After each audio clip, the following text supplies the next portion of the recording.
안녕하세요 여러분, 수익률 상승에 도움을 드리고 싶은 헬퍼입니다. 이제 오늘 드디어 이제 새벽 4시에 대망의 이제 FOMC가 있습니다. 그래서 어제도 이제 FOMC 프리뷰 영상을 올렸었지만 오늘은 이제 어제 하지 못했던 내용들 조금 더 추가해서 어제 있었던 거 간단하게 요약하면서 좀 설명드리도록 하고요. 그리고 이제 FOMC 이제 페드 같은 경우에는 연방준비은행은 이제 민영이잖아요. 근데 이제 우리나라 한국은행은 이제 공영이니까 이제 그 부분 좀 차이가 나는 거 그냥 간단하게만 좀 보여드리도록 하고요. 그 다음에 오늘 진행 같은 경우에 일단 뭐 코스피, 뭐 코스닥 움직였던 거 같이 한번 살펴보고 그 다음에 이제 프로그램 매매 같이 한번 살펴보도록 하고요. 그 다음에 이제 코스피 200 선물, 코스닥 일중 수급 차트 살펴보고 그 다음에 이제 9월 선물 만기 후로부터 현 선물 수급 추이, 그리고 이제 연초 이후로부터 수급 추이 코스피 코스닥 같이 한번 보도록 하고요. 어제 뭐 생산자 물가 상당히 높게 나왔었죠. 그 부분이랑 이제 미국 민주당 이제 상원의 부채 한도 좀 증액하는 거 통과된 거 간단하게 조금 보도록 하고요. 그 다음에 이제 코스피부터 뭐 미 국채 10년까지 차트들 같은 경우에 조금 이따 살펴보고 먼저 밸류에이션 지표부터 같이 보도록 하겠습니다. 이제 코스피, 코스닥, 그리고 S&P 이제 밸류에이션 지표인 일드갭이랑 이제 페드 모델로 같이 한번 살펴보도록 하고요. 그 다음에 이제 코스피, 코스닥 신용잔고 추이 같이 한번 살펴보도록 하겠습니다. 그 다음에 이제 통화량 지표인 M2 데이터 대비해서 S&P, 나스닥, 그리고 코스피, 코스닥 같이 한번 살펴보도록 하고요. 오늘은 간단하게 중국 쪽도 한번 좀 보도록 하겠습니다. 그 다음에 이제 매크로 관련해서는 뭐 수출액 전년 동기비, ISM 제조업, 비제조업은 좀 생략하도록 하고요. 그 다음에 이제 일간 수출액 대비해서 코스피 시가총액 밸류에이션, 그 다음에 글로벌 GDP 대비해서 코스피, S&P 이제 밸류에이션, 그 다음에 이제 미국 이제 하이힐드 스프레드 좀 추이 같이 한번 살펴보도록 하고요. 그 다음에 이제 아까 말씀드렸던 이제 코스피부터 뭐 코스닥, S&P, 나스닥, 비트코인부터 여기 미국채 10년까지 좀 추이 같이 한번 보도록 하고요. 보유하고 있는 뭐 키스코 홀딩스나 현대해상, 우리금융지주 차트들 같이 한번 보도록 하겠습니다. 그 다음에 이제 오늘 수요일이죠. 수요일이기 때문에 하이닉스, 네이버, KT, 효성화학, 메타플랫폼즈 이제 같이 이렇게 4종목, 5종목이죠. 같이 한번 살펴보고 방송 마치도록 하겠습니다. 일단 뭐 간단하게 뭐 FOMC 얘기부터 그냥 할까요? 오늘 같은 경우 어제처럼 FOMC 같은 경우에 뭐 사실 어제 영상에서 했던 부분은 뭐 생략하도록 하죠. 간단하게 지금 같은 경우 이제 자산 매입이 원래 11월 전까지만 해도 이제 국고채 800억 달러, MBS 400억 달러를 이제 매수를 하고 있었는데 11월, 12월은 이제 매월 150억 달러씩 줄이는 걸로 합의가 됐고 이제 내년 1월부터 어떻게 할지 이제 그거를 이제 오늘 회의 이제 새벽 4시에 이제 하는 겁니다. 근데 일단 뭐 300억 달러 정도 하는 거는 어느 정도 다 예상을 하고 있어서 뭐 250억 달러냐, 300억 달러냐의 문제지 어차피 결국 늘리는 거는 거의 확정적이라고 봅니다. 근데 이제 뭐 어제 얘기했다시피 결국 기준금리는 지금 올릴 수밖에 없는 상황인 거죠. 이제 간단하게 이제 그 부분 어제 했던 거 간단하게 살펴보면은 지금 같은 경우에 결국 그냥 대출금이 증가를 하고 있고 오늘은 간단하게만 설명하겠습니다. 그래서 뭐 이해가 안 되시는 부분이 있다면 어제 영상을 좀 보시면 될 것 같고요. 상업은행 대출이 증가를 하고 있고 대출이 증가를 하다 보니까 은행에 이제 가지고 있는 현금인 이 지급준비금을 은행들이 거부를 하고 있고요. 이게 연방준비은행 이게 부채 계정인데 지급준비금 받는 거를 상당 부분 좀 거부를 하고 있다. 양적 완화양큼 늘고 있지 않기 때문에 연방준비은행이 이 리버스 레포라는 단기자금 시장을 토대로 자금을 조달하고 있다. 근데 이제 그러면 뭐 RRP를 이제 리버스 레포를 계속 늘리면 되지 않냐라고 하실 수 있지만 그럴 수가 없다는 거죠. 이제 그럴 수가 없는 이유는 뭐 어제도 이제 얘기를 드렸었지만 그냥 간단하게 뭐 처음 보시는 분들이 있을 수도 있어서 그냥 복습을 하면은 연준이 이제 단기자금 시장에서 여기 단기자금 시장이라고 하면은 돈을 이렇게 빌리는 거거든요. 이제 국채, 이제 채권을 담보로 담보로 돈을 빌리는 겁니다. 근데 돈을 빌리니까 뭐가 문제야라고 하실 수 있지만 돈을 빌리다 보니까 단기자금 시장에 돈이 없어지는 거죠. 그렇다 보니까 금리가 올라가는 현상이 발생이 됩니다. 그래서 이 부분 이렇게 금리가 튀었었고요. 근데 이제 TGA라는 이제 미국 재무부 일반 계정이 이제 재정 정책을 쓰면서 돈이 이제 단기자금 시장에 좀 풀렸기 때문에 이렇게 이제 내려왔지만 결국 어차피 다시 올라간다는 걸 연준도 이제 RRP가 늘어나면 올라간다는 걸 알기 때문에 IORB라는 이제 지급준비금에 불이하는 금리를 올리게 됐고요. RP 금리도 이렇게 올라갔습니다. 그래서 결국에 이 RRP 금리가 이제 이 SORF 이 금리거든요. 이 리버스 레포 금리가 연준이 이제 단기자금 시장에서 조달하는 금리가 이제 이 금리인데 결국 계속 올라가다 보면 얘가 이제 여기까지 올 거고요. 이 IORB까지. 이게 터치하는 순간에는 결국 금리를 올릴 수밖에 없는 겁니다. 그렇기 때문에 연준도 RRP를 계속 못 늘린다는 거를 알고 있고 그것 때문에 결국 부채를 더 못 늘리면 자산을 못 늘리잖아요. 부채를 못 늘리면 자산을 못 늘리다 보니까 테이퍼링을 더 빨리 할 수밖에 없는 겁니다. 근데 역으로 어떻게 생각하면은 이제는 그런 현상까지 나타나고 있는 거죠. 이제는 정말 돈이 이제 대출 시장으로 이제 실물 경제 시장으로 그러니까 결국 연방준비은행 이렇게 자산에 있다는 것 자체는 돈이 금융시장에 머물고 있다는 거거든요. 이 금융시장에 머문 돈들이 이 대출금이 증가를 하면서 결국 실물 시장으로 흘러갈 겁니다. 그래서 이제 뭐 사실 이제 그런 얘기도 나오죠. 기준금리 인상을 떠나서 이제는 대차대조표 축소, 결국 자산 매입 축소가 아니라 자산 자체를 축소하는 것까지 얘기가 나올 수도 있지 않나라는 얘기를 하고 있는 겁니다. 지금. 근데 좀 약간 잘못된 내용이기는 해요. 그러니까 이게 결국 사실은 자산을 줄이려고, 그러니까 연준이 자산을 줄일 거예요가 아니라 정확한 이제 사실 표현은 부채가 줄어들기 때문에 자산이 줄어드는 겁니다. 뭐 그렇게 사실 그렇게 이해하셔야 되는 거거든요. 그러니까 자산을 축소시킨다. 이제 보통 대차대조표 축소다라고 하지만은 이게 연준이 줄이고 싶어서 줄이는 게 아니라 줄여야 되니까 줄이는 거다라는 게 사실 정확한 표현이거든요. 이 부채가 줄기 때문에 자산이 주는 겁니다. 그럼 부채를 왜 주느냐라고 하면 아까처럼 이제 대출이 늘어나기 때문에 이 지급준비금이 떨어지게 되는 거고요. 이 RRP 금리 같은 경우도 사실 단기자금 시장에 돈이 있어야 되잖아요. 근데 사람들이 돈을 쓰면 이 단기자금 시장에도 돈이 말라가겠죠. 그럴 때 이제 늘리지도 못하는 상황이 됐을 때 결국 기준금리도 올려야 될 때 그럴 때 이제 사실 자산 매입 축소가 일어나는 것, 매입 축소가 아니라 자산 축소가 일어나는 겁니다. 부채가 줄기 때문에 자산이 줄어든다는 거죠. 그래서 결국 뭐 이번에 이제 자산 축소까지 얘기가 뭐 향후에 검토할 수 있다. 이 정도까지는 나올 수도 있겠지만 뭐 나올지 안 나올지는 모르겠습니다만 결국에는 나올 수밖에 없다.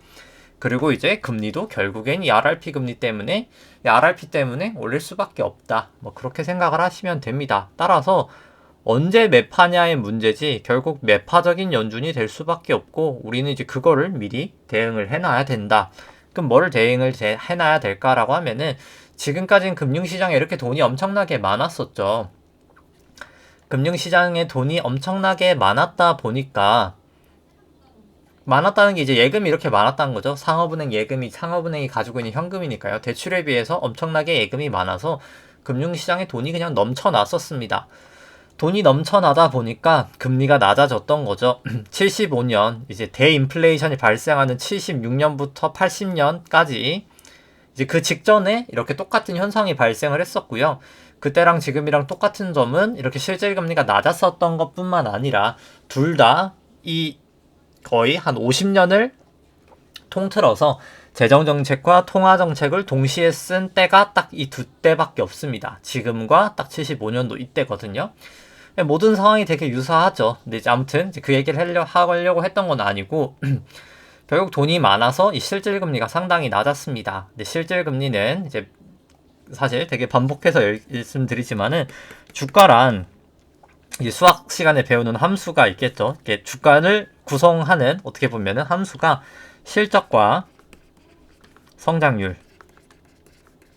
그러니까 향후에 이제 성장률이 되겠죠. 기대되는 성장률. 그리고 이제 할인율 이렇게 세 개가 나오게 됩니다. 결국 뭐 실적과 성장률도 중요하지만 이제 사실 증시에 어떻게 보면 가장 중요한 게 할인율이긴 합니다. 그러니까 왜냐면 실적과 성장률은 어떻게 보면 이제 섹터에 따라 좀 정해져 있기도 하고 막 그렇게 드라마틱하게 움직이진 않잖아요. 뭐 한 5%에서 10% 이렇게 해가지고 뭐 실적이 갑자기 뭐 지수가 하루에 뭐 실적이 갑자기 막 40% 50%씩 매년 늘 수는 없잖아요. 지금 같은 시기에 뭐 성장률도 마찬가지고요. 근데 증시가 이게 막 30% 40% 급등락을 하는 거는 일반적으로 할인율의 영향이 가장 크고요. 이 실질금리가 할인율에 영향을 받고 이 실적과 성장률은 어떻게 보면 이 BI에 영향을 받는다라고 보시면 됩니다. 기대 인플레이션에 여긴 영향을 받는다. 근데 중요했던 거는 이때까지는 BEI는 상당히 높았었고 실질금리는 상당히 낮았으니까 증시에는 최상의 상황이 될 수밖에 없었다. 둘 다 증시에는 긍정적인 요소로 작용을 했던 거죠. 그래서 일단 실질금리가 낮아서 주가가 높아질 수 있었다. 이제 그 부분은 그냥 간단하게 밸류에이션 지표만 보더라도 설명이 가능합니다. 이제 미국 쪽으로 한번 살펴보죠. 보시면은 그냥 퍼 같은 경우 이제 트레일링이고요. 뭐 트레일링은 좀 변동성이 퍼는 크다 보니까 이제 PBR로 살펴보도록 하죠. 근데 PBR로 살펴보더라 하더라도 2009년도부터 양적 완화를 하잖아요. 그때부터 이제 실질금리가 낮아지기 시작하거든요. 그때부터 보시면 이 PBR이 쭉쭉쭉쭉쭉쭉 추세적으로 올라가는 걸 보실 수가 있습니다. 근데 PBR이 높아지려면은 뭐 ROE가 높아져도 높아질 수 있거든요. 그럼 그때에 비해서 ROE가 높아졌냐? 라고 하면 뭐 그냥 2013년, 뭐 14년, 뭐 15년 이때에 비해서 수익성이 지금 그렇게까지 개선이 되진 않았습니다. 뭐 거의 크게 많이 움직이지는 않았죠. 거의 0.5%도 못 올랐으니까요. 근데 PBR이 이렇게나 올라갈 수 있었던 이유는, 그러니까 밸류에이션이 이렇게나 많이 거의 다 컨버블 수준 때까지 밸류에이션이 올라갈 수가 있었던 거는 뭐 다른 이유가 아니라 그냥 실질금리가 낮았기 때문입니다. 근데 중요한 거는 이제는 실질금리가 올라가고 있다는 거죠. 이 BEI, 실적과 성장률에 대한 BEI는 이렇게 내려가고 있는 상황에서 잠시만요. 그런 상황에서 실질금리는 이렇게 올라가고 있다. 2년 실질금리, 5년 실질금리, 10년 실질금리, 30년 실질금리가 모두 다 올라가고 있는 추세다. 근데 이제 어차피 기준금리 올라가고 테이퍼링하고 이제 결국 자산 축소까지 하는 상황에서는 실질금리가 이제 10년물 기준으로 지금 마이너스 0.93%인데 뭐 거의 마이너스 1%인데 이게 한 1에서 2%까지 갈 거거든요. 그렇기 때문에 시장의 실질금리가 그러니까 할인율 자체가 2%에서 3%까지 확 높아진다는 겁니다. 그러다 보니까 이렇게 아까 보여드렸던 이 높은 밸류에이션이 용인이 될 수 있을까? 저는 좀 되기 어렵다고 생각을 합니다. 그렇기 때문에 좀 충분히 조심을 하셔야 된다. 증시는 사실 뭐 이번 FOMC에서 뭐 무슨 말을 하든 간에 어차피 결국은 이 밸류에이션은 용인이 되기 어렵다. 왜냐면 어차피 실질금리 2009년부터 지금까지 증시 상승을 이끌었던 요인을 하나 뽑아라 하면 양적 완화에 따른 지준금 증가로 실질금리가 낮아진 게 이제 원인이기 때문에 그게 없어진다는 거죠. 없어지는 것뿐만 아니라 그게 이제 안 좋은 쪽으로 작용을 하다 보니까 증시는 저는 좀 버티기 어려운 상황이 되지 않을까 이제 그렇게 생각을 합니다. 이제 그런 부분을 뭐 페드도 당연히 알고 있고 이때까지 뭐 계속 사실 상반기부터 계속 물가는 일시적입니다 라고 거짓말을 했는데 뭐 사실 거짓말을 하면서 실질적으로 제가 어제도 말씀드리고 했었지만 거짓말을 하면서도 할 거는 다 했었거든요. 그래서 제가 과거부터 항상 얘기를 했던 게 연준의 행동을 거스르지 말고 거짓말은 믿으면 안 되잖아요. 연준의 거짓말은 믿으시면 안 되고요. 연준의 행동을 거스르면 안 되는 겁니다. 그래서 뭐 사실 그때도 막 사람들이 연준이 이렇게 말하니까 연준을 거스르면 안 돼라고 했지만 말과 행동이 다를 때는 말을 믿어야 될까요? 행동을 믿어야 될까요? 당연히 그 사람의 행동을 믿어야 되겠죠. 그래서 행동을 믿었었으면 뭐 사실 충분히 지금이 매파적인 게 아니라 그냥 원래 연준은 매파적인 상황을 연출을 하고 있었습니다. 그럴 수밖에 없었으니까요. 이미 IORB 금리 같은 경우에는 올해 6월에 이미 인상을 했었고요. RRP 이제 한도 같은 경우에도 정확하게 기억은 안 납니다만 한 세 번 정도 한도 자체를 이때 이미 올립니다. 그렇다는 것 자체가 이미 연준은 이렇게 될 거를 다 알고 있었다는 거죠. 그렇기 때문에 뭐 지금 시장이 이제 와서 막 테이퍼링이 이제 더 빨라진다, 뭐 금리를 이제 올린다라고 하지만 사실 이걸 알고 있었으면 뭐 당연한 결과인데, 사실 연준이 일시적이라는 것도 어차피 다 거짓말이었다는 거를 다 아실 수가 있을 겁니다. 그래서 향후에도 뭐 사실 사람 말은 저는 믿을 게 못 된다라고 보고요. 실제로 데이터상 그렇게밖에 될 수 없는 상황이 됐을 때 우리는 움직이면 된다라고 생각을 합니다. 그래서 중요한 거는 이제 증시는 저는 좀 특히 미국 쪽은 위험해 보인다가 결론이고, 오늘 이제 국내 증시 같은 경우에는 소폭 상승을 하면서 끝이 났습니다. 사실 장 초반 좀 하락을 하면서 이제 시작을 했다가 소폭 상승을 하면서 코스닥이나 코스피나 둘 다 마감을 했고요. 여기 이제 검은 색깔이 이제 코스피 200이고 파란 색깔 영역과 빨간 색깔 영역이 프로그램 순매도 구간, 순매수 구간인데, 오늘은 매도하다가 매수하면서 끝이 났었고요. 프로그램 순매수의 주체는 외국인이 거의 한 2천억 정도 매수가 있었습니다. 기관 680억 정도 매도가 있었고요. 그 다음에 이제 코스피 수급 같은 경우에는 이제 오늘 개인이 한 1,700억 정도 매수가 있었고, 외국인 200억 정도 매도, 기관은 1,700억 정도 매도가 있었고요. 선물 같은 경우에는 기관이 오늘 한 1,600억 정도 매수가 있었고, 개인 100억 정도 매수, 기관 거의 1,800억 정도 매도가 있었습니다. 확실하게 9월 이제 12월 그 선물 만기유로는 확실히 외국인 선물과 수급 자체가 좀 안 좋아지는 걸 눈에 띄게 보실 수가 있을 것 같고요. 저번에 말씀드렸다시피. 그 다음에 이제 코스닥 같은 경우에도 여기는 이제 기관이 한 540억 매수, 외국인 100억 매수, 개인이 한 470억 정도 매도를 하고 있습니다. 9월 선물 만기유로부터 수급 살펴보면 이제 외국인이 확실히 12월 이제 쇼커버링 이제 다 끝나고 나서는 이제 매수가 확실히 주춤한 거를 보실 수가 있고요. 선물 같은 경우에도 확실히 이제 베이시스가 지금은 플러스입니다만, 쇼커버링 끝난 상황에서는 굳이 베이시스가 플러스임에도 매수에 들어오고 있지는 않는 걸 보실 수가 있습니다.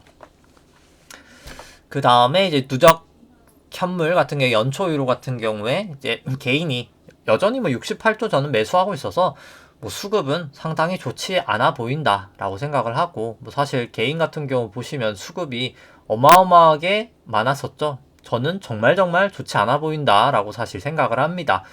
누적적인 수급은 정말 좋아 보이지 않고요. 뭐 사실 93억이라고 돼 있지만 여기 마이너스 23부터 93이니까 더하면 제 덧셈을 잘 못해서 값을 모르겠지만 마이너스 23에서 93을 더하니까 거의 2년 동안 이만큼 샀다는 거, 100억이 넘죠. 100조가 넘죠. 어마어마한 양, 110조가 넘는 양을 매수한 상황이라 뭐 수급은 뭐 너무너무 좋아 보이지 않는다라고 생각을 합니다. 그 다음에 이제 뭐 코스닥은 뭐 딱히 설명은 뭐 생략하도록 하고요. 뭐 크게 다르진 않아서. 그 다음에 이제 어제 생산자 물가, 이제 PPI, 미국 쪽 11월 10 PPI가 이제 예상치 9.2%를 상회하면서 9.6% 정말 뭐 어마어마한 수치를 기록을 했습니다. 이제 그 음식 같은 이제 식품이나 이제 그 에너지 같은 이제 민감한 그런 항목을 제외한 이제 코어 PPI 같은 경우에도 6.9% 뭐 어마어마한 상승을 기록했고요. 이제 전월 대비도 0.8% 예상치 0.5%를 크게 상승하면서 뭐 증시가 많이 빠졌습니다. 그 다음에 이제 뭐 또 반복해서 이건 얘기 드리겠습니다. 이제 민주당 상원에서 부채 한도 이제 2.5조 달러를 이제 증액하는 게 이제 사실 통과가 됐는데요. 그래서 뭐 아마 통과가 이제 결국 하원까지 이제 통과가 되면서 끝이 날 겁니다. 이제 민주당 단독으로 통과시킬 수가 있는 상황이 됐기 때문에. 통과가 되는데, 그럼 통과가 됐기 때문에 좋은 것이냐, 부채 한도 협상이 됐으니까 앞으로는 그럼 장밋빛 미래만 나타나는 것인가 라고 생각해보면 이제 그게 아닌 겁니다. 이제 그거를 또 뭐 어제도 간단하게 설명을 드렸지만 얘기를 하면은 결국 재무부가 뭐 저렇게 2.5조 뭐 내년에는 아마 한 1조 달러 정도, 이제 올해랑 내년에 이제 1조 달러를 아마 모집을 할 겁니다. 근데 이 재무부 일반 계정이 이 재무부가 결국 채권을 발행하거나 이제 세수를 걷어서 재정정책을 하는 돈이거든요. 아까 그 단기금리가 하락을 했던 게 이렇게 많았던 재무부의 돈이 다 재정 지출을 하면서 이렇게 줄어들었기 때문에, 감소를 했기 때문에 돈이 시중으로 흘러나왔던 겁니다. 금융시장에서 시중으로 흘러갔던 거죠. 근데 중요한 거는 이번에 또 1조 달러가 늘어날 거라는 거죠. 그럼 얘가 1조 달러가 늘어나는 만큼 뭐 RRP든 지급준비금이든 둘은 떨어져야 될 것 같고, 떨어지겠죠. 당연히 떨어지겠고, 그 다음에 이게 결국 또 다시 실물시장으로 흘러갈 겁니다. 이 1조 달러가. 누적적으로는 결국 2.5조 달러가 TJ가 흘러가겠죠. 그래서 사실 아까 70년도도 제가 말씀을 드렸지만, 그때랑 지금이랑 왜 똑같은 상황이냐면, 그냥 완화적인 통화 정책만 하면, 그냥 경기가 침체가 되면 금리를 안 올려도 됩니다. 왜냐면 부채가 안 줄어드니까. 경기가 침체가 됐는데 뭐 대출 받는 사람 없을 거 아니에요. 그렇다 보니까 대출 수요가 떨어지면서 그때는 인플레이션 발생을 잘 안 합니다. 근데 이제 문제가 되는 게 재정정책을 쓸 때가 문제가 되는 거죠. 재정정책은 경기가 좋든 말든 그냥 재정 지출하는 거잖아요. 하기로 한 계획상. 그래서 그냥 실물 경제로 돈이 빠질 겁니다. 경기가 앞으로 침체가 되든 안 되든 상관없이요. 오히려 침체가 되면 더 뭐 지출을 하려고 하겠죠. 당연히. 그리고 뭐 경기가 침체가 된다고 더 지출할 것도 아니고 그냥 계획된 대로 하는 거죠. 그렇기 때문에 결국 돈은 금융시장에서 실물시장으로 흘러갈 수밖에 없다. 왜냐면 재정정책을 하고 있으니까요. 그렇기 때문에 뭐 소위 지금 사람들이 향후에 뭐 경기 침체가 될 수도 있으니까 뭐 미국 기준금리는 1.5%까지 올릴 것 같습니다. 뭐 2%까지 올릴 것 같습니다라고 사실 어떻게 보면 이제 약간 그건 이제 사실 예측이 아니죠. 그러니까 왜냐면 경기가 침체된다고 해서 그럼 미국 기준금리가 사실 못 올릴 거에 대한 그럼 근거가 있어야 되잖아요. 그냥 경기 침체가 한다고 미국 기준금리를 못 올린다라고 하는 이유가 있어야 되는데 이유가 없는 예측은 사실 예측이 아니죠. 그렇기 때문에 뭐 제가 생각하기에 지금 상황상 경기가 침체가 된다고 해서 미국이 기준금리를 올릴 수가 없지 않는 상황이다. 올릴 수밖에 없는 상황이다 라고 생각을 합니다. 뭐 유일한 변수가 있다면 재정정책을 갑자기 법을 다시 이제 통과시켜가지고 안 하면 되겠죠. 근데 뭐 그럴 가능성은 당연히 0%에 가깝겠죠. 그래서 그런 건 불가능한 상황이고 결국 앞으로는 좀 진퇴양난에 빠질 것 같다. 경기가 침체됐는데 재정정책 하니까 인플레이션은 발생하고 근데 그러면 이제 또 경기가 막 또 침체되는 상황에서 금리를 낮추고 뭐 양쪽 하나 더 하고 싶은데 물가는 높아지니까 그걸 못하는 상황이 이제 진퇴양난에 빠지는 거죠. 그게 이제 70년대 상황이었었고요. 지금도 이제 그런 상황이 충분히 되돌아올 수 있다. 근데 이제 그게 궁극적인 원인은 어제도 말씀드렸지만 연방준비은행의 이 기형적인 구조다. 결국 연방준비은행은 영리단체고 영리를 추구하기 위해서 이런 기형적인 행동을 하고 있다라고 보여주시면 될 것 같고요. 뭐 시간이 좀 지나갔지만 간단하게 살펴보면은 이제 뭐 아까 이제 연방준비은행 이것도 살펴보면 연방준비은행은 마치 이런 거거든요. 이제 화폐를 찍으면 이제 결국 미 재무부가 이제 돈을 찍어내려고 하면은 이 현금이 이제 달러를 진짜 찍어내려고 하면은 국채를 발행을 하면서 찍어야 되는데 그 국채를 연준이 사가게 되는 거고 그렇게 되면 이제 100이라는 이렇게 화폐가 여기 이제 차변에 갑자기 대변 차변이 헷갈리네요 이제 아무튼 여기가 증가되고 여기도 증가되면서 달러가 찍힌다. 근데 중요한 건 연방준비은행이 그러면 재무부라기보다 이 미국 국민들이 결국 국채 세금을 내야 되는 거잖아요. 세수로 결국 세금을 내니까요. 연방준비은행에 세금을 내게 된다. 근데 이 연방준비은행이 사기업이기 때문에 개인들에게 미국 국민 그리고 우리나라도 내는 거죠. 왜냐면 달러를 우리나라도 수출해서 달러를 사오잖아요. 어차피 전 세계 사람들이 그냥 연방준비은행에 우리가 세금을 내고 있다. 착실하게 우리들가 이제 모두 다 개인들에게 연방준비은행을 보유한 개인들에게 세금을 내고 있다라고 보시면 되고 좀 안 믿으실 수도 있을 것 같기도 하고 그래서 뭐 그냥 실제로 우리나라 거를 한번 보여드리겠습니다. 이제 우리나라 그럼 대차대조표는 어떻게 돼 있나라고 하면은 뭐 우리나라 같은 경우는 제가 뭐 작은 거는 다 지우진 않고 그냥 다 넣었습니다. 우리나라 같은 경우 일단 부채부터 살펴보죠. 일단 부채 같은 경우를 살펴보면 우리나라는 이제 화폐 발행 잔액이 이제 아까 미국 기준으로 생각하면 유통통화라고 생각하시면 됩니다. 진짜 이제 원화가 발행된 거 라고 생각하시면 되고, 이게 이제 지급준비금, 이제 은행 금융기관 지준예금이 이제 지급준비금이라고 보시면 되고요. 뭐 사소한 건 다 제외하고, 나머지 이제 세 번째가 이제 통한채라고 생각하시면 됩니다. 이제 한국은행이 발행한 채권이다 라고 생각하시면 되고요. 근데 이제 그러면 자산은 뭘까? 라고 하면은 미국은 이제 국채잖아요. 이제 재무부가 그 화폐를 발행하려면 연방준비은행에 이제 국채를 넘겨줘야 되는 거니까요. 근데 우리나라는 다행히 공기업이기 때문에 이제 그런 이상한 행동을 하진 않습니다. 뭐 화폐 발행한다고 뭐 신한은행, 우리은행, 뭐 국민은행에서 뭐 배당을 받진 않고요. 이제 그런 이상한 구조는 아니고 우리나라는 이제 결국 자산이 늘어나면 부채가 늘어나는 구조입니다. 좀 반대죠. 아까 말씀드렸다시피 연방준비은행은 부채가 늘어나니까 자산이 늘어나고 줄어들고 하는 이제 그런 구조인데, 이제 우리나라 같은 경우에는 자산이 늘어나기 때문에 이제 부채인 통한채를 발행을 하는 구조입니다. 이제 근데 자산이 그럼 뭐가 늘어나냐라고 하면은 뭐 나머지는 다 그냥 부수적인 거고, 이 외화 자산이라는 게 늘어납니다. 외국 증권이라는 게 그냥 이제 그 뭐 외환 보유고가 얼마다 뭐 이런 뉴스 많이 보시잖아요. 이 외환 보유고가 이제 외국 증권이라고 생각하시면 될 것 같고요. 그러니까 쉽게 말해서 환전을 하러 들어오잖아요. 이제 외국 사람들, 우리나라가 그러니까 쉽게 말해서 달러를 벌어 오잖아요. 그 달러를 벌어온 게 한국은행에 예치가 되는데 그것의 금액이다. 그러니까 결국 우리나라의 통화량 자체는 우리나라가 뭐 발권력이 있는 게 아니고요. 그냥 이제 달러가 들어오면 그만큼 우리나라는 이 통한채가 발행이 되면서 이제 원화가 발행이 되는 구조다라고 생각을 하시면 됩니다. 그러니까 뭐 정확하게는 원화가 발행되는 구조도 아니고 이 통한채로 어떻게 보면 흡수를 하는 구조고, 통한채로 흡수가 안 되는 만큼은 그냥 이제 화폐를 진짜 찍어내는 그런 구조다라고 생각을 하시면 됩니다.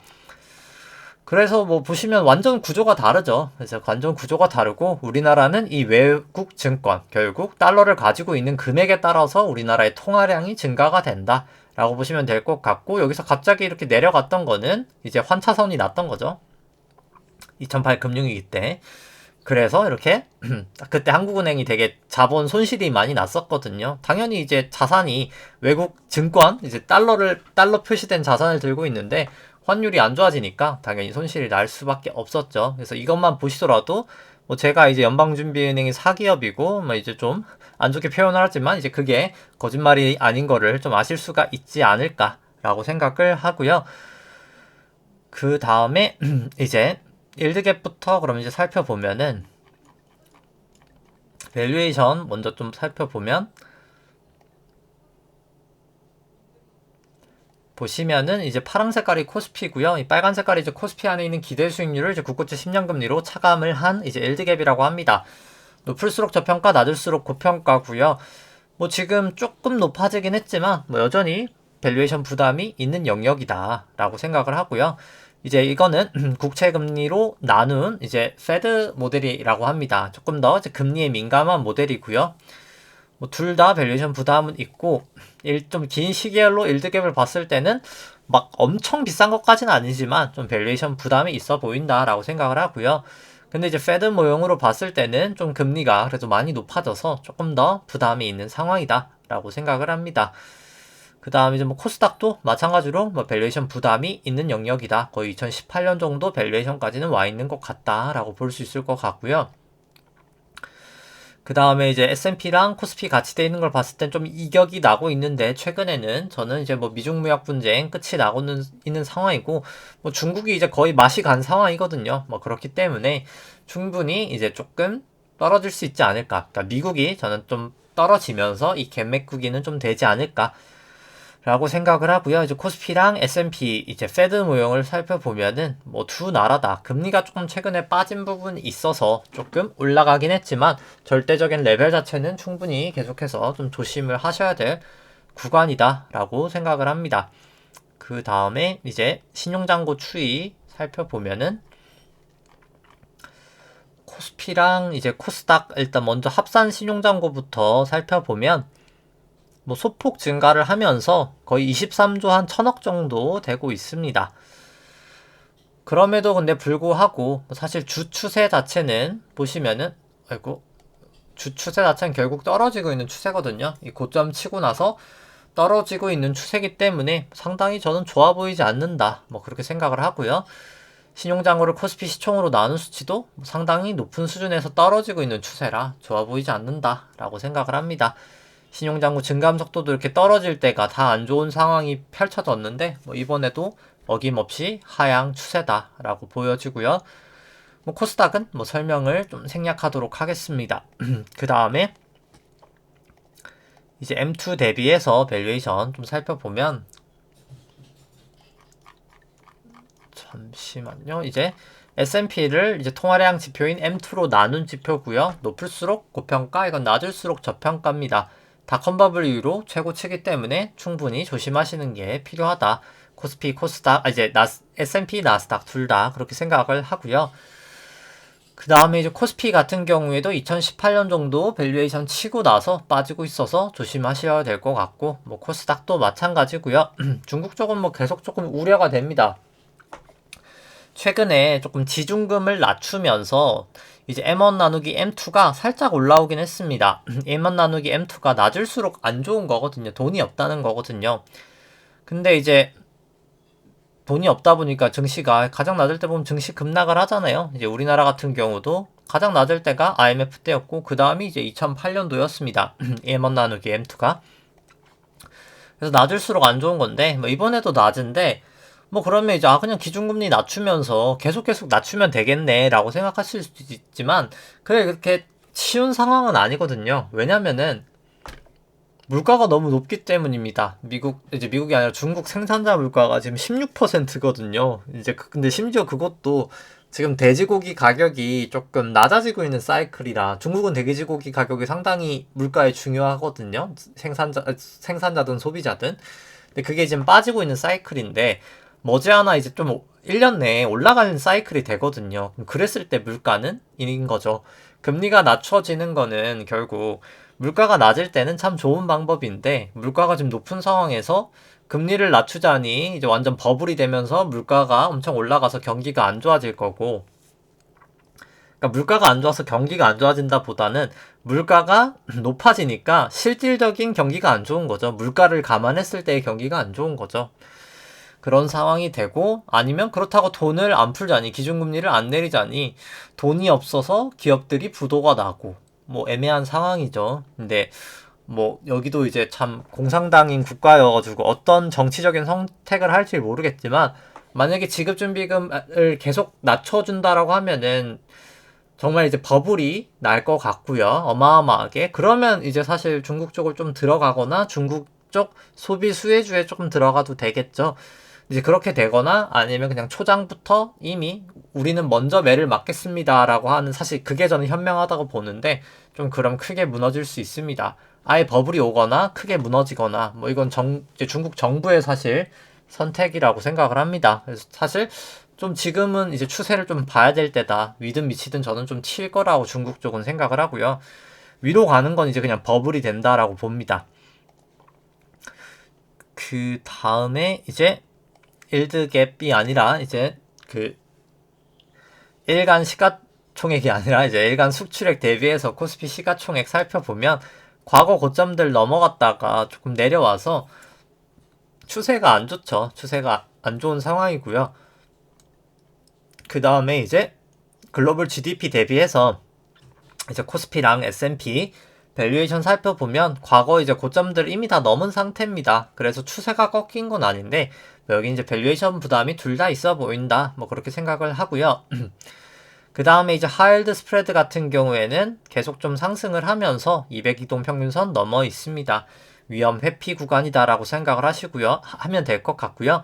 120이동 평균선도 넘어 버렸기 때문에 충분히 지금은 이제 위험 회피 구간이다. 50일도 그렇고요. 충분히 조심을 하셔야 될 구간이다. 저는 그렇게 생각을 합니다.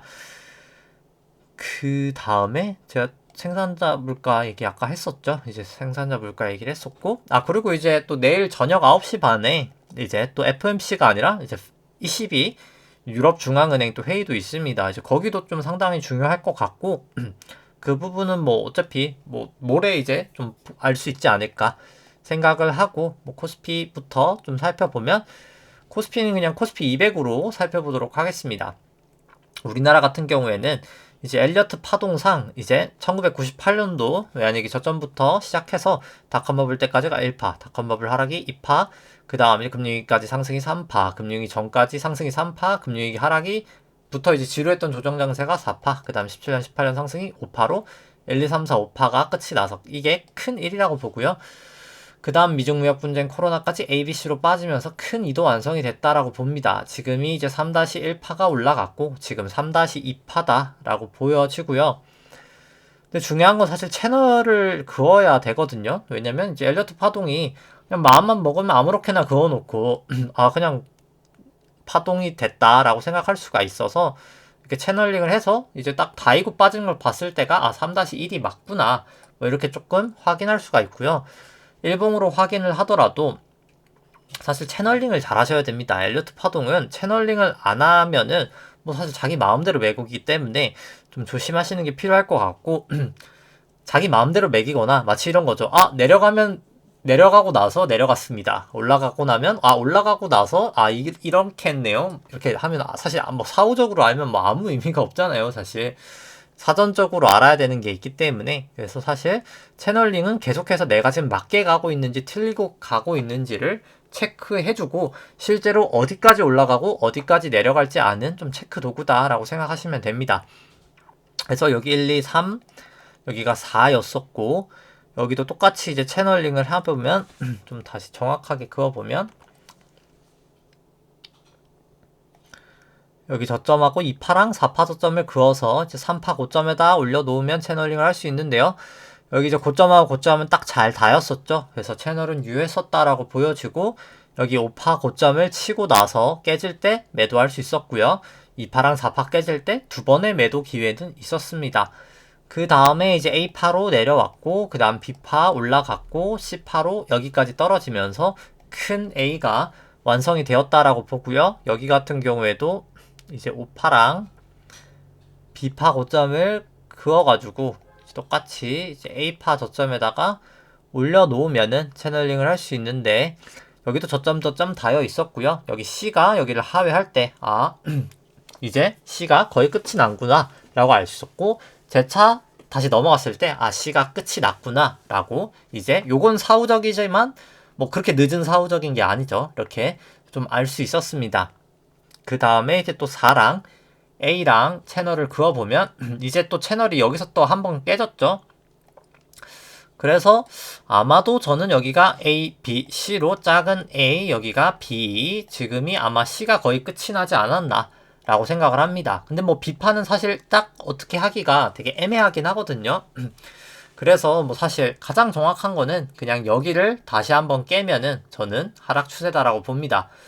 근데 뭐 그럼에도 불구하고 여기서 이제 구름을 넘어가다가 실패한 것도 그렇고 뭐 미국 쪽도 그렇고 뭐 여러 가지 상황을 봤을 때 뭐 저는 좀 하락할 확률이 높다라고는 보고 뭐 엘리어트 계산치로 봤을 때도 뭐 사실 코스피 같은 경우에는 비파 되돌림이 406에서 422였거든요.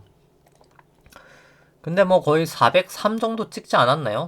제 기억하기에 403.37이니까 뭐 406이랑 거의 얼추 비슷했던 것까지 왔어가지고 좀 조심하셔야 될 것 같다 이고 여기가 만약에 비파 고점이 맞았다라고 치면은 C파 같은 경우에는 290에서 333까지도 빠질 수가 있다. 충분히 조심을 하셔야 된다. 뭐 저는 그렇게 생각을 합니다. 그냥 이동평균선 배열로 보더라도 50일 이제 50일 120, 200 타 역전되어 있죠. 그렇기 때문에 충분히 저는 조심을 하셔야 된다. 뭐 굳이 전환선, 기준선까지 다 치면 이 전환선 빼고 기준선 51, 120, 200 다 역전되어 있는 상황이기 때문에 추세가 지금은 그냥 매우 안 좋다라고 보는 게 맞겠죠. 사실 추세는 매우 안 좋다라고 보는 게 맞을 것 같습니다. 그 다음에 그냥 코스피는 뭐 똑같아서 뭐 설명 생략하도록 하고요. 그 다음에 이제 코스닥 같은 경우 여기 5파 고점 치고 A, B, C, A 그 다음에 이게 A, B, C, B 지금 아마도 이제 C에 1, C에 2, C에 3이 저는 빠질 거라고 생각을 하고요. 그래서 좀 조심하셔야 된다. 코스닥도 뭐 그렇게 생각을 합니다. 그 다음에 이제 S&P 같은 경우에는 뭐 장기 추세로 살펴보면 2009년도 이제 양적 완화하는 순간 거의 그때부터 여기까지가 1파, 여기가 2파, 여기가 3파, 여기가 4파, 여기가 5파로 고점을 저는 쳤다라고 보고요. 크게 이제 ABC 조정 좀 향후에 나타나리라 생각을 합니다. 그래서 마지막 5파를 이제 일봉으로 저희가 살펴보면은 여기까지가 1파, 여기가 2파, 여기가 3파, 여기가 4파라고 보고요. 마지막 이제 5의 5파에 대해서 여기까지가 1파, 여기가 2파, 여기가 3파, 여기가 4파, 여기가 5파였다라고 생각을 합니다. 여기도 뭐 어제 채널링을 안 했으니까 로그 스케일을 풀고 여기도 채널링을 해보면 여기 또 똑같이 2파랑 4파 저점을 그어서 3파 고점에다가 올려놓으면 채널링을 할 수가 있겠죠. 그래서 채널을 해보면 여기 다였어서 원래 전 여기가 고점일 줄 알고 여기서 숏을 뭐 대규모로 해놨습니다. 근데 제 차 고점이 여기 갱신하긴 했지만 뭐 그게 이제 1, 2, 3, 4, 5였던 거죠. 그래서 뭐 중요했던 건 뭐 어쨌든 여기든 여기였든 어차피 여기가 이제 고점이면서 저는 고점을 쳤다라고 보고요. 채널까지도 딱 다였었죠. 두 번 거의 다 근처에. 그래서 아마 저는 고점을 쳤다라고 보고 지금이 이제 여기가 A파 내려갔고 그 다음 B파 올라갔고 C파가 내려가고 있다라고 생각을 합니다. 그리고 이제 윌리엄 오닐 분이 쓴 이제 공매도 기법에도 나오지만 실제로 이 미국 쪽에서는 50일 이동평균선, 이 검은 색깔 선이 50일 이동평균선인데 상당히 중요하게 봅니다. 그래서 1차적으로 여기서 좀 지지를 보였던 거 보실 수가 있고요. 보통 근데 이동평균선을 한 3번, 4번 정도 50일 이동평균선을 조금 뚫으려는 시도를 했는데 다 실패를 합니다. 그래서 지금 아마 여기서 1차 시도, 여기가 2차 시도, 여기가 3차 시도 했는데 실패했고 했다가 다시 이제 뚫을 거라고 봅니다. 여기서 이제 뚫렸다가 여기까지 갔다가 그 다음에 이제 다시 재차 50일 이동평균선 갔다가 재차 뚫리면 이제 C라고 봅니다. 그러니까 결국 이 A, B, C가 전 여기까지 떨어질 거라고 보고요.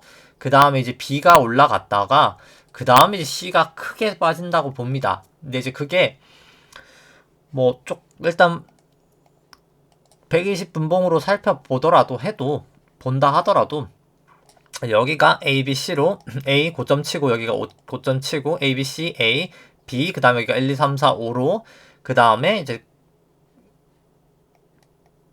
B가 아니라 이제 여기가 A, B, C, A, B 이제 A, B, C, B 1, 2, 3, 4, 5로 C가 끝이 나면서 이게 이제 큰 A인 거죠. 큰 A고 그 다음 A, B, C로 여기가 이제 B가 나오고 그 다음 지금 이제 C의 1이 나오고 있는 중이다 라고 봅니다.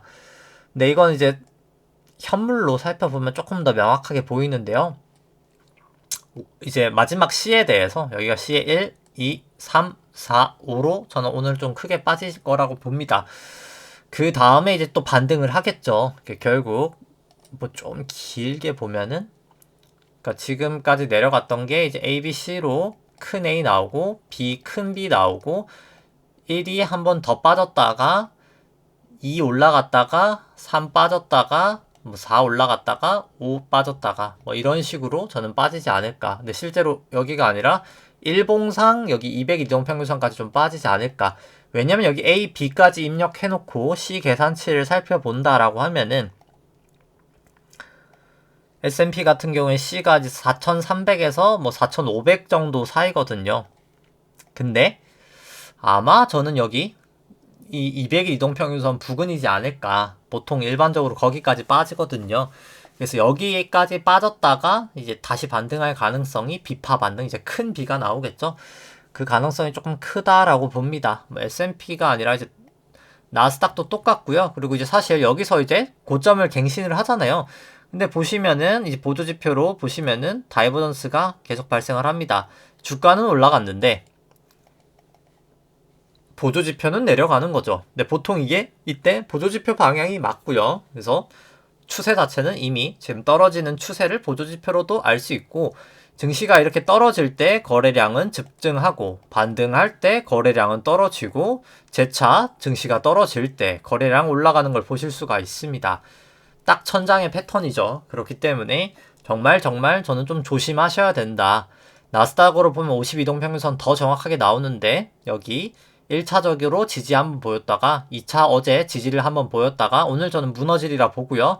무너졌다가 반등했다가 이렇게 내려갔다가 이렇게 됐다가 이렇게 됐다가 한 여기까지 빠졌다가 재차 52동평균선까지 올라갔다가 여기 1차 시도, 2차 시도, 3차 시도 무너졌다가 4차 시도까지 갔다가 다시 깨질 때 그때 저는 좀 크게 무너지리라 보고 이 비판은 생각보다 조금 시간이 전 길게 가리라 봅니다. 보통 한 3개월에서 최대 한 6개월까지도 가거든요. 좀 지루하게 사람들이 새로운 상승이지 않을까라는 그런 설레임이 나올 때까지 이 비판은 생각보다 완만하게 좀 천천히 올라가리라고 생각을 하고 실제로 그렇게 올라갑니다. 보통 급격하게 짧게 올라가는 경우도 있지만 좀 기간 조정을 좀 받아요. 이제 조정이라기보다는 기간 조정 상승이죠. 이제 내려가는 추세에서의 상승이 이제 조정인 거니까 조정이 이제 살짝 올라가는 조정이 좀 길게 나타납니다.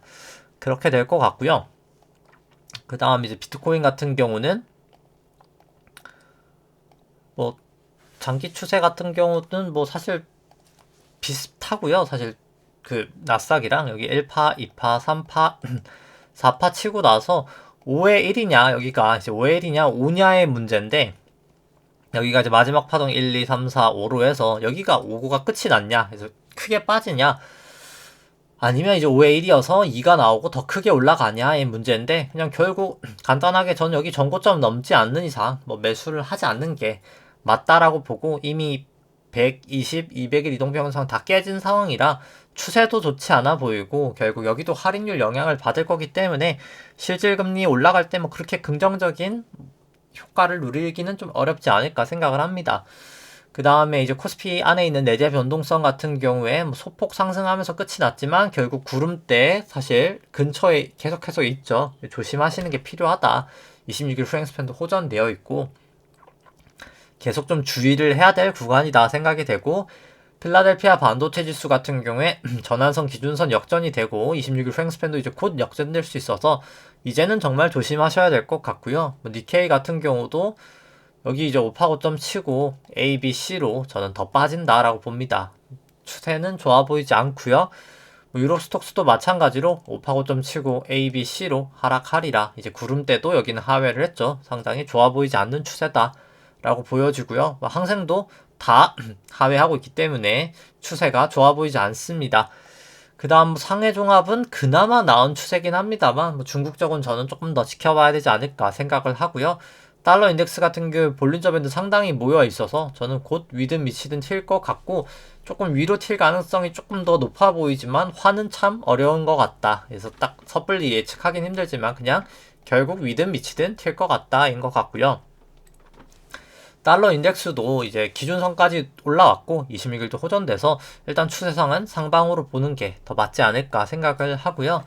WTI 같은 경우 일단 200일 이동평균선 여기서 계속 지지를 하고 있는데 여기를 이제 좀 지지를 하냐 깨지느냐가 관건일 것 같습니다.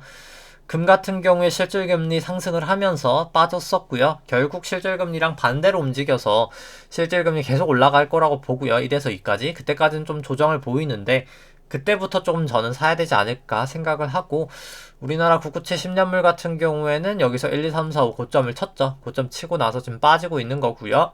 여기가 ABC 조정이 끝이 났을지 ABC, BC가 될진 모르겠지만 결국 단기 조정 이후에 결국은 더 간다 라고 봅니다.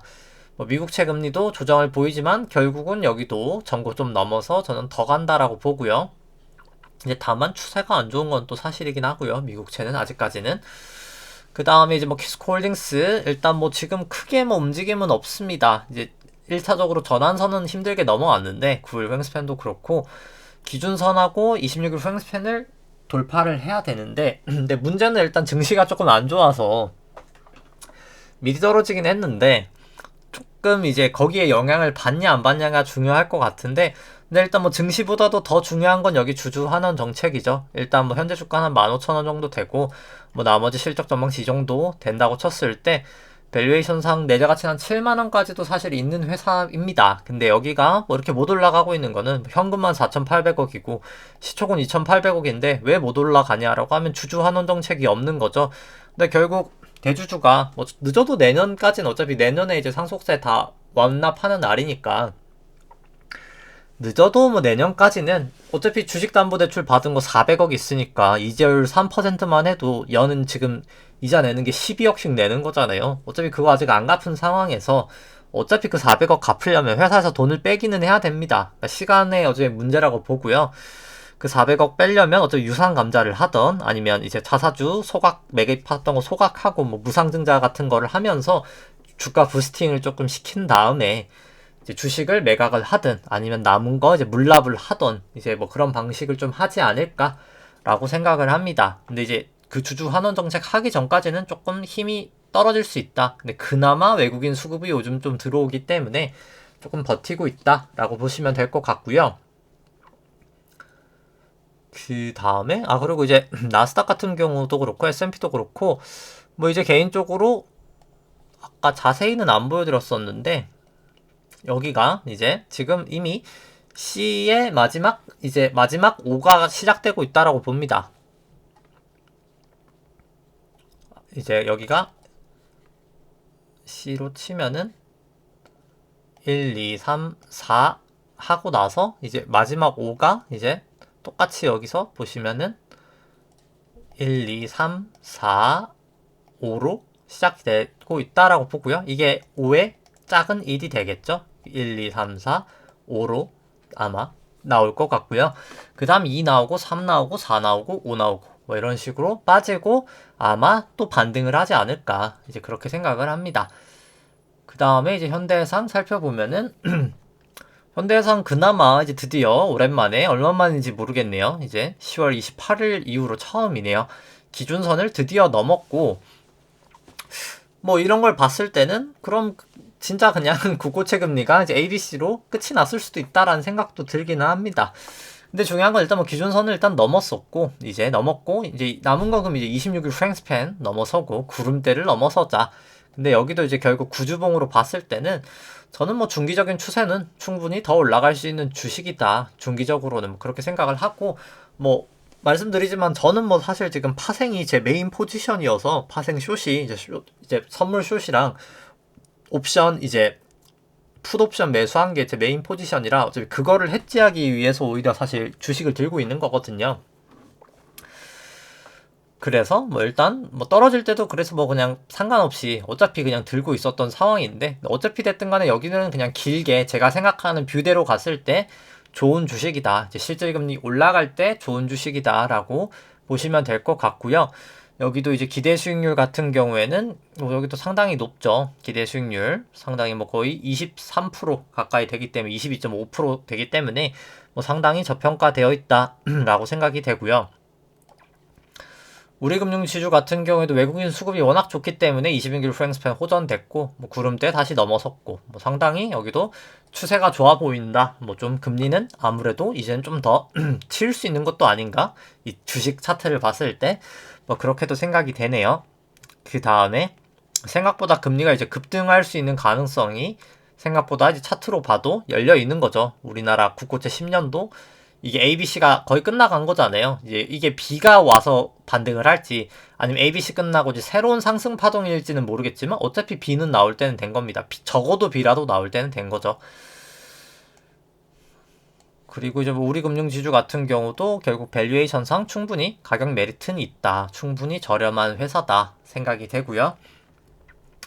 그 다음에 하이닉스, 네이버, KT, 효성화학, 메타플랫폼즈 살펴보면은 이제 하이닉스부터 살펴보면 하이닉스 같은 경우 현재 주가 한 12만원 정도 되고 나머지 실적 전망치 이 정도 나온다라고 했을 때 뭐 약간 밸류에이션 플러스가 있는 것처럼 보이지만 저평가가 돼 있는 것처럼 보이지만 뭐 여기는 항상 절대가치 평가로 무조건 저평가가 나옵니다. 왜냐면은 영업이익 변동이 너무 크잖아요. 보시면은 그러다 보니까 항상 여기 사업 다각화가 좀 덜 돼 있어서 조금 프리미엄을 못 받고 항상 좀 디스카운트를 받고요. 뭐 충분히 디스카운트를 받는 게 저는 맞다라고는 봅니다.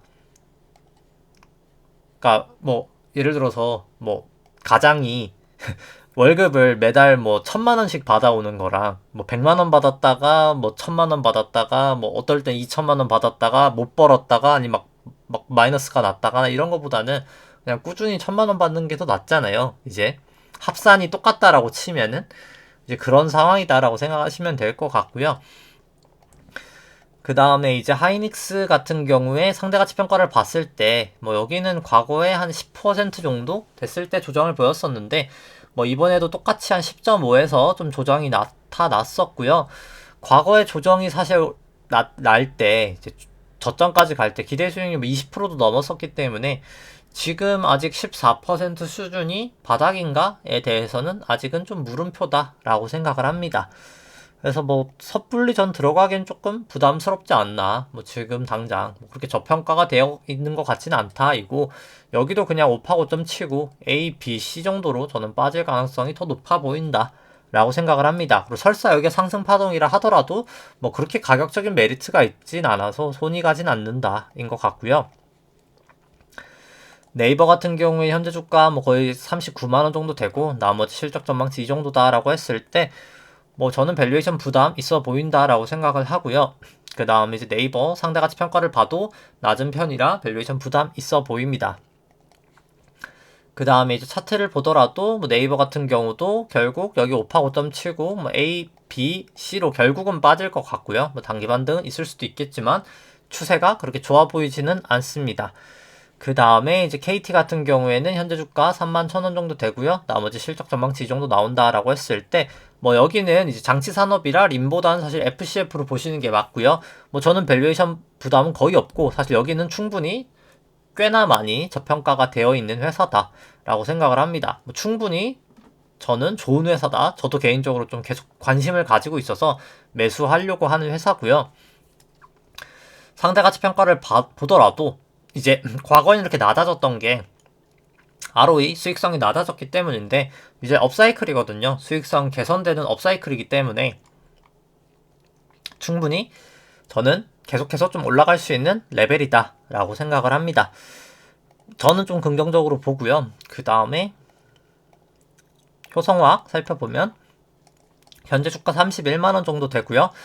나머지 실적 전망치 이 정도 나온다라고 했을 때 뭐 여긴 여전히 아직까지 저평가되어 있다라고 봅니다. FCF로 92만원 정도까지도 갈 수 있는 회사다라고 생각을 하고 효성화학 같은 경우에 상대가치 평가가 이제 조금 최근에 저평가 됐다가 조금 더 내려오긴 했지만 뭐 절대적인 수치 자체는 여전히 일단 높은 수준입니다. 그 다음에 KT 차트를 안 봤었는데 KT는 일단 여기 200일 이동평균선 여기서 지지하는 게 가장 중요할 것 같고요. 여기를 이제 무너지면 뭐 굳이 들고 갈 필요는 없다. 그래서 결국 못해도 기준선 무너지면 팔자라고 생각하시면 될 것 같고요. 기준선을 올라가면 그때 재차 사도 되지 않을까. 아니면 그냥 구름대 넘어가고 사자. 뭐 그렇게 생각하셔도 될 것 같고요. 그래서 아직까지는 추세가 조금 확실하진 않다.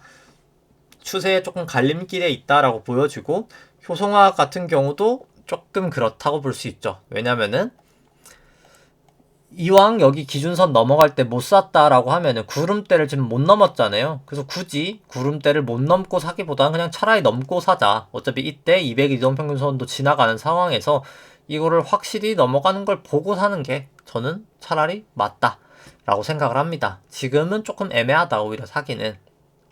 그리고 재차 기준선 하회하면 그냥 팔자.